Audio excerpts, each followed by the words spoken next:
OFW hospital wings sa iba't ibang ospital. Opo, sa level 3 lamang po namin nilagay po. So level 3 na hospital Opo. facility. Opo. Doon kayo naglagay ng mga Opo. hospital wings. Doon sa 39 na po yan, ilan po yung kwarto? Ilan po yung ward sa bawat hospital wing? Isang ward lang po yun at ayon sa aming director si Dr. Melissa po na kasama ko ngayon dito ay depende po dun sa ospital na kung saan naglagay po o nagbukas ng OFW wards. Pangkaraniwan ay maaring merong 4 hanggang 8 po na beds po na nakalaan para sa kanila po. 4 na beds sa isang ward. Hanggang 8 po. Hanggang 8. Do you think that's enough, Yusek Tayag?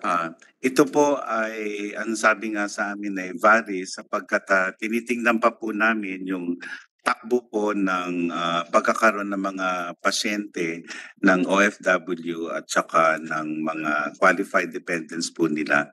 Ito naman po ay... by the way, excuse me, I would like to acknowledge the presence of Senator Bato de la Rosa. Senator, good morning.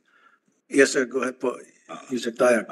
Kung sakaling hindi na po sila uubra doon sa naitalaga pong assignment sa mga level 3 hospitals, sa ibang ward po ay sila po ay ma-accommodate po. So kapag napuno na po yung isang ward na merong, sabi niyo po, 8 na bed, pwede silang dalhin doon sa iba pang ward na non-OFW wing.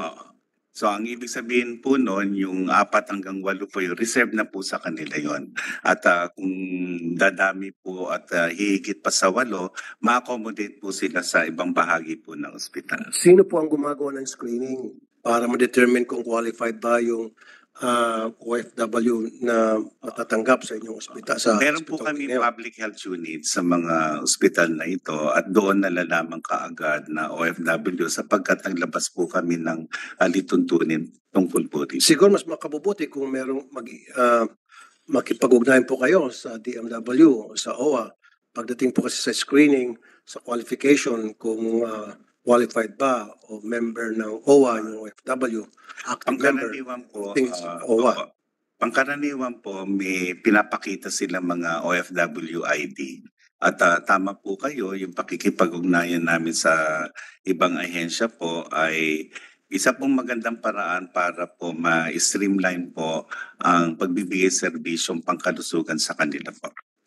Okay, with the presence of Senator Bato de la Rosa, I hereby declare the presence of a quorum. Sen Bato, meron ka bang statement? Sir? I'm just here, Mr. Chairman. I'm just going to listen and maybe I can interject in a given time. Thank you, Sen Bato. So dito po sa 39 wards, OFW wards, iba't ibang regional hospital, alin dito yung palaging napupuno? Alin dito yung nakikita nyo na kailangan mabuhusan siguro ng pondo because hindi na kasya yung isang ward at nalilipat na po sa iba't ibang ward ninyo na non-OFW? Gaya po ng nabanggit ko po ay magbibigay kami ng datos para malinaw po kung alin sa mga 39 level 3 hospitals at kung ano-ano na ang nabigyan ng, sino-sino na nabigyan ng serbisyo sapagkat kasama po rito yung qualified dependents. At sa ngayon po, wala namang kaming na monitor na nagbigay po ng ulat ang isa o marami pang iba sa 39 hospitals na nagkakaroon na po sila ng usapin o problema sa pagtanggap sa mga OFW po. Doon po sa 39 wards, hospital OFW wings, ilan doon ang nag-overflow? Kasi sabi niyo isang ward lang, di po ba? Na nag-overflow at kailangan ma-transfer sa non-OFW wards. Alin mga lugar na yun at ano pong plano ninyo Yusek. Okay. Wala pong datos akong meron po rito, subalit ibibigay po namin yan.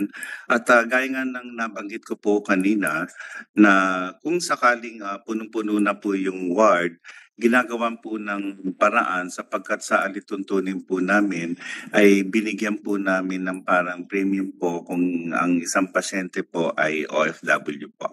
Hindi, kasi Yusek, kung palagi lang nag-overflow tapos palagi nyo lang itinatransfer sa non-OFW ward, we might as well add additional ward. We might as well build another maybe 3 or 4 more wards para ma-accommodate yung influx, yung number of OFWs na pupunta dun sa ospital na yon.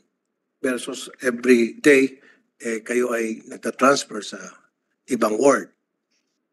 Tama po yun at sapagkat binigyan po namin ng otoridad yung mga nabanggit na ospital na i-accommodate yung OFW at kung kailangan mag-expand depende po sa datos na meron sila ay gagawin po nila yon. Kasi yung sa OFW wings, ang nakita ko rito, hindi lang isang ward dapat, Yusek. There are suggestions nga na at least kalahati ng ospital ng region siguro papa-extend o maglalagay siguro ng yung talagang wing na magkaroon ng maraming mga wards, kwarto at laboratories, kumbaga separate para hindi na makigamit doon sa pinaka-regular hospital.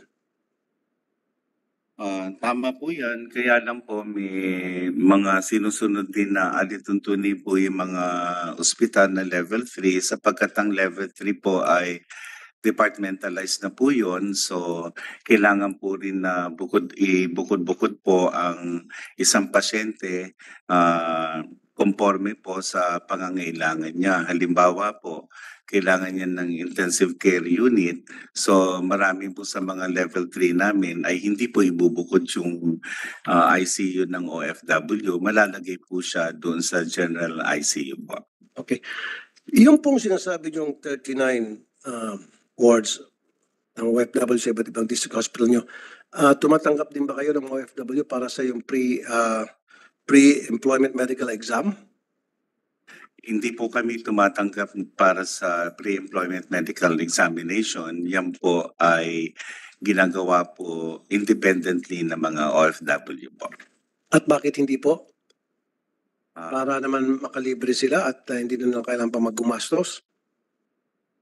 ang alituntunin pong na ilabas ng Department of Health ay nakafocus lamang po sa mga OFW na mangangailangan ng serbisyong medikal o mga nagkasakit po. Okay. Sa ngayon, Yusek Akdak, doon sa sinasabi ko yung PME, gastos ba ng mga OFW yun kapag sila ay nagpapa-pre-medical employment medical exam or gastos ng agency nila? Sa ngayon po, yung sa basta C-based, usually gastos ng agency. Pero sa land-based po, Mr. Senator, ay gastos pa rin po ng mga agencies na sumasagot pero meron pa rin mga workers na sumasagot ng kanilang medical examination. But in general, yung agencies po ang sumasagot. Yung binanggit kanina ni Yusek Tayag na isang ward lamang sa bawat DOH district hospital meron sila. Do you think that's enough o kailangan, like I said, eventually mag-add ng mas marami pang kwarto, mas marami pang wards, and then mag-add ng mas marami pang mga laboratories separate doon sa nandun na sa ospital na yon? Yes, una po nagpapasalamat kami sa DOH kasi nakita po namin yung maagap nilang pagtatayo ng 39 wards. Of course, Mr. Senator, hindi pa namin nakikita rin yung datos but mas maganda rin kung mas marami kasi dito nga sa OFW Hospital sa Pampanga, nabanggit nung nakaraan nating hearing na mga taga Mindanao at Visayas ay kakailanganin din talaga yung serbisyo. So sa tingin ko po mas maganda syempre kung mas marami. Mr. Ignacio?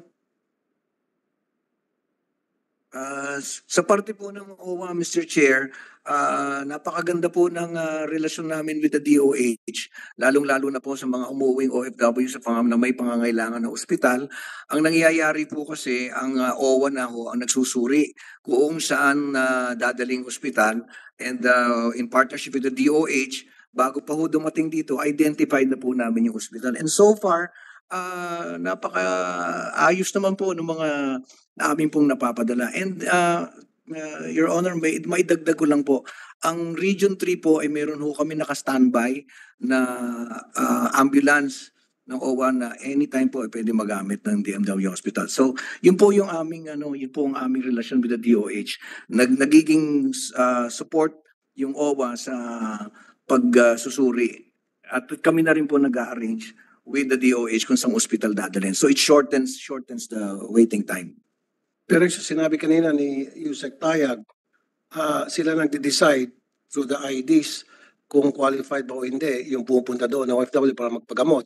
And yung suggestion ko, sana merong taga-OWA man lang or DMW to make sure na yung pupunta doon magpapagamot ay talagang qualified. Siguro napakaganda po noon na Your Honor, palagay ko maganda ho rin na maglagay na rin po ang OWA at DMW ng aming help desk para siya na rin po ang makakatulong sa pagsuri at mag-prepare ng mga identifying documents para hindi na ho yung OFW ang sumakit ang ulo. Mr. Chair, Saan ba to? meron bang technical description, yung exact technical description, yung ward? When you say a ward, ilang beds ba nandun or ilang rooms ba yan? Meron bang ganun? Pag sinabi mong ward, pediatric ward, ilang beds ba dapat andyan? Ilang rooms, gano'n? Kasi hindi tayo doktor eh. Hindi natin alam kung anong laman ng isang ward. Sa kasalukuyan po, Senator Ronald Bato de la Rosa, ang alituntunin po ng Department of Health ay naayon sa namamahala po sa ospital para sila po ay flexible. Sa maraming taon, sa karanasan po nila, nagkakaroon ng permanenteng bilang ang isang ward halimbawa po. Halimbawa po sa lugar po nila ay mas marami po yung mga pasyente sa paanakan.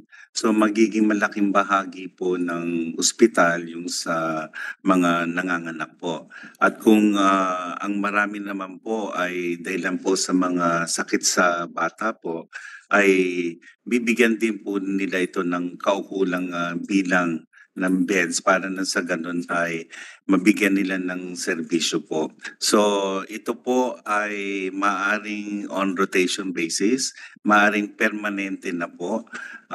Wala kami nire-recomendan na kasi sa level 3 po na dapat kalahati ay sa ganitong departamento. Hindi po. Yun po ay ayon na rin po sa karanasan po nila sa maraming buwan o taon po. Thank you, Mr. Chair. Gusto ko lang maklaro na pag sinabi natin na isang level 3 DOH hospital, merong isang ward na dedicated for OFWs. Pag sinabing OFW wards, yung isang hospital na yan, meron ka ng idea kung ilang beds o anong capacity ng ward na yan, pero wala pala sa ngayon, walang standard. Thank you, Mr. Chair. Yes, Sen. Bato, sabi nga ni Yusek Tayag, nag-example siya sa isang ward dun sa 39 hospitals nila na may OFW wards ay 4 hanggang 4 lang yung bed sa bawat ward, 4. So kapag nag-overflow yun, puno na, ito-transfer lang nila sa ibang ward na non-OFW hospital. Mr. Tayag, sa record po sa data ninyo, ano ba kadalasan ang pinupuntahan ng mga OFW sa mga OFW wards na ito? Usually, ano yung mga sinaing nila? Ano yung mga karamdaman? Okay. Wala pa po kaming datos. Maaring humingi tayo ng datos kay Dr. Ligaspi kung ano na po yung mga naipapasok na po yun. Pero bago po yan, katatanggap ko lang ng impormasyon na may 2 kaming ospital para dun sa pre-employment medical examination na sila po ay lisensyado para magbigay po nito. Meron po. Dalawa po.